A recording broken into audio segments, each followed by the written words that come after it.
Ciao, buongiorno. This exercise is going to help you separate your torso from your limbs, and this particular one, your legs.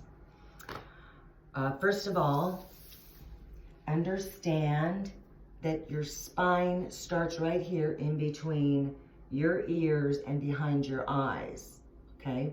It goes all the way down through the middle of the neck, through the middle of the body, weight-bearing parts towards the front, and then it curves around, and it goes through your pelvis as your sacrum, and then it curls up, ending up in your tailbone or coccyx, okay? And it's very important that we understand that the pelvis is directed downward, and the legs are directed up. And some of us think it's, if we have a hard time sitting on our sits bones because we think we're tight, that's not the reason. Our brain is not allowing us to move that way. So what we do, we work on the wall, and what this does, it joggles the brain so it doesn't think the same way, and we're able then to translate this concept when we stand up or when we sit and anything else we move into. So just another note, when you, or if you've ever been under anesthesia, you know, the doctors can move your legs any which way they want. You can do the Chinese splits when you're under anesthesia. So remember, it's just your brain giving you those tight muscles. So this is how we joggle the brain. And you're gonna scoot as close to the wall as possible.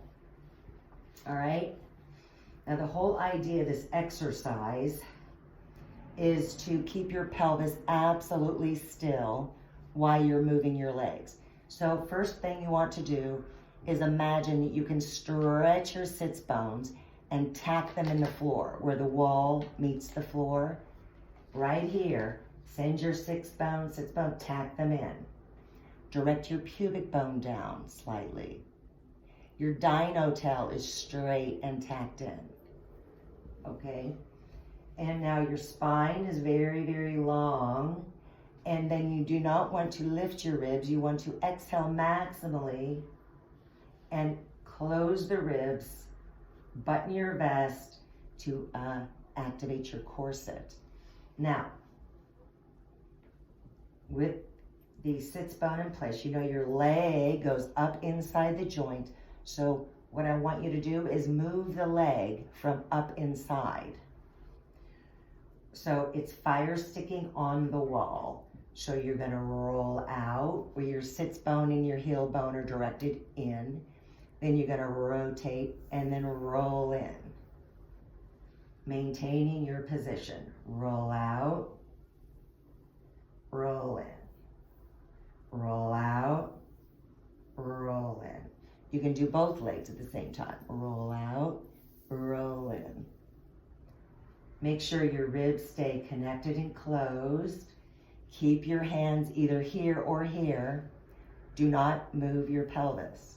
Roll out, roll in, and you'll start to get the sense that your legs are very, very light, and you're gonna be releasing a lot of the hip and thigh muscles that have been holding on to your pelvis, not allowing for this increased mobility. So this will not only increase your walking speed, but it also brings those pelvic floor muscles, wakes them up, and activates the whole inner corset. So now you can pretend or imagine that you have a hook right here, because your thigh really is all the way down to here. This is how long your thigh is, from up in the socket to down here. This is your plunger foot handle. Remember that? So I want you to imagine there's a hook right there below your knee, and there's a balloon that comes up from the hook, and now you're able to lightly, without moving the sits bones, keep everything tacked down. Lift your thigh. Lift your thigh. With the sits bones, again, directed, tailbone directed, pubic bone directed. And then we translate all of this into our high knee exercise when we do standing. So whatever you want to do on the wall, this is working on the wall, helping you separate your legs from your torso, increase your walking speed, increase your bladder control, activating your inner corset. Make sure you keep those ribs connected. Do not push. You don't want to bring your butt when you're doing this. You need to keep the sits bones directed and think about it first, and then you can move out and in. Again, in one piece. Sits bones go in, heel bones go in, sits bones go out, heel bones go out. In, and you're not moving anything else. Your spine stays perfectly long, elongated. You're activating your corset, and you're separating your legs from your torso. And then when you stand up, remember what that feels like and do the same thing. So remember, we don't bend from here. This is not the middle of you. This is the middle of you. You bend from here. And this exercise, working on the wall, will help you. And then you can increase your mobility and have a great day by your stick.